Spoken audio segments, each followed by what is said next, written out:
మీరు గ్లిమ్స్ చూస్తున్నారు. దాని యాటిట్యూడ్ కానీ అది మాకు హర్ట్ చేసి అతడి చేతికి వేయించుకున్న లంజా కొడుకు అనే టాటో. మామూలుగా హీరోలు ఇలాంటి పదాలు టాటో లా ఎందుకు వేసుకుంటారు? దీని వెనుక ఉన్న కథ ఏమిటో తెలుసుకుందాం. గ్లిమ్స్ లో స్పష్టంగా కనిపించింది టాటో లంజా కొడుకు అని ఉంది. ఆ టాటో చూసిన ప్రేక్షకులు షాక్ అయ్యారు. కొందరు ట్రోల్ చేశారు, ఎందుకు ఇలాంటిది, హీరోకి ఇలాంటిది చేయాల్సిన అవసరం ఏమి? మరో చిన్న విషయం, ఈ టాటో మలయాళం వర్షన్ లోకి డబ్బింగ్ సమయంలో ఒక తప్పు అనువాదం జరిగింది. అక్కడ పెద్ద మొత్తాన ప్రజలు హర్ట్ అయ్యారు. ప్రస్తుతం మరీ ముఖ్యమైనది, ఈ టాటో పొరపాటు కాదట. ఇది పాత్రకు ఒక కీలక ఐకాన్ అవుతుంది అని సమాజం అతన్ని లంజా కొడుకు అని పిలిచింది. అంటే తిట్టింది అని అర్థం. కానీ ఆ పాత్ర అతడు ఆ పేరు వదలలేదు. అతడు దాన్ని అలంకారంగా మార్చుకున్నాడు.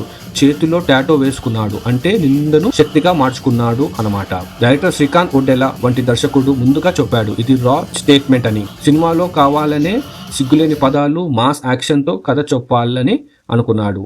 ఆ టాటో పాత్ర పరిస్థితిని సినిమాలో కీలక మలుపు ఉంటుందని హామీ ఇచ్చాడు. అతన్ని ఒక బాధితుడిగా చూపించొద్దు అని, ఒక ప్రతిబంధ నాయకుడిగా చూపించాలనే సంకేతం. ఇప్పుడే భయ్యా ఈ టాటో కథను మలుపు తిప్పేలా ఉండాలి అనుకున్నాడు. సమాజం వదిలిపెట్టిన పదాన్ని ఆ పాత్ర ప్రత్యేక గుర్తింపుగా మార్చుకున్నాడు. పాత్ర ముందు విలన్ గా కనిపించవచ్చు, కానీ కన్న తల్లి వాయిస్ ద్వారా నాకు నా కొడుకు ఒక నాయకుడు అంటే అతని విలువని తిరిగి సంపాదించుకోవడం. టాటో చూస్తేనే ప్రేక్షకుడికి ఒక క్లారిటీ వస్తుంది. అది చిన్న మాట కాదు, అది ఒక యుద్ధ సూచిక. టాటో లుక్, యాటిట్యూడ్ కలిసి కథను ముందుకు నడిపిస్తాయి, ప్రేక్షకునికి ఆశ్చర్యపరుస్తాయి అని దర్శకుడు చెప్పారు. ఇది సాహసం. ఓ హీరో, ఓ దర్శకుడు ఒక తిట్టు పదాన్ని వివరంగా తీసుకొచ్చారు. మనకు అక్కడ తెలుసుకోవాల్సింది సినిమా స్టోరీ మొత్తం ఆ టాటో మీదే ఉంటుంది. ఈ టాటో ఒక పేరు వాడటం సరైనదేనా? కామెంట్స్ లో రాయండి. వీడియో నచ్చితే లైక్, షేర్ అండ్ సబ్స్క్రైబ్ చేయడం